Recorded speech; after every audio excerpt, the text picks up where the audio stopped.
Olá, eu me chamo Larissa, sou bolsista pelo Programa Unisc de Iniciação Científica, graduando em Direito e atualmente no 4º semestre.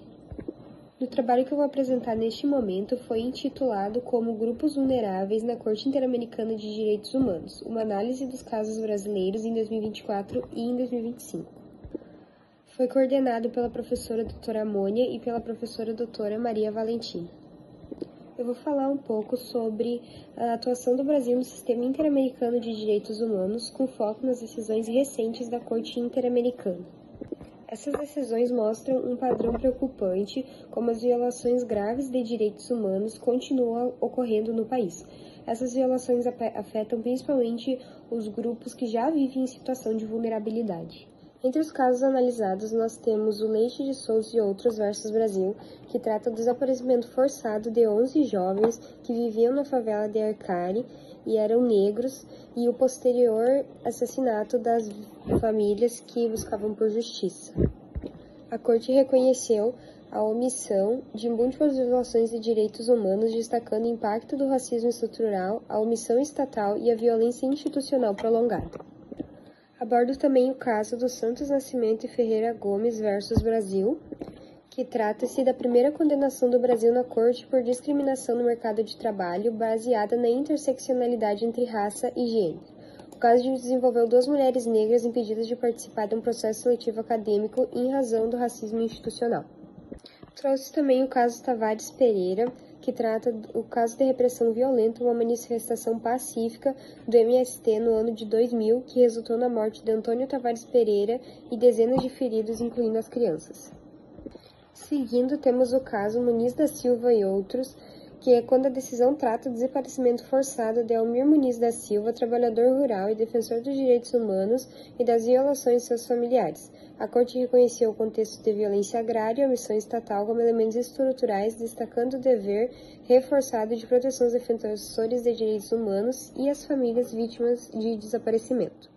Por último, temos o caso de Alcântara, que trata das violações de direitos territoriais, culturais, sociais e políticos sofrido por cerca de 151 comunidades quilombolas no Maranhão em razão da expansão da base espacial de Alcântara e da omissão estatal na titulação de suas terras.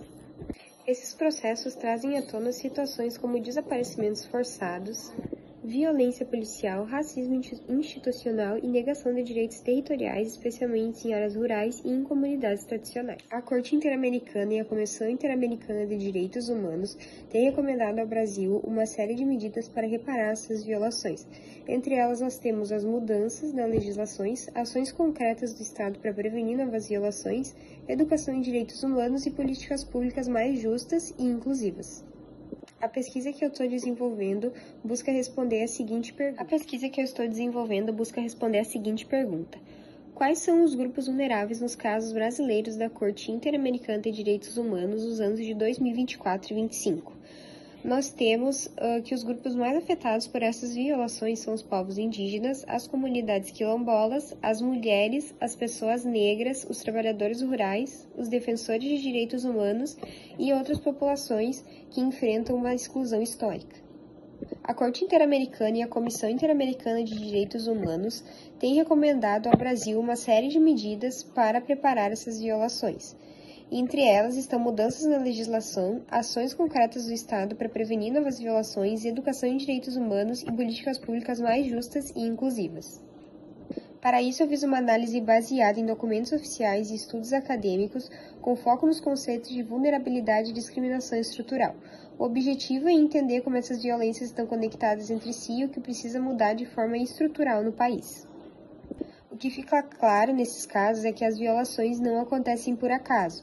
Elas são resultado de estruturas sociais excludentes. A atuação internacional por meio da Corte Interamericana é fundamental para exigir que o Estado brasileiro reconheça, repare e principalmente previna tais violações.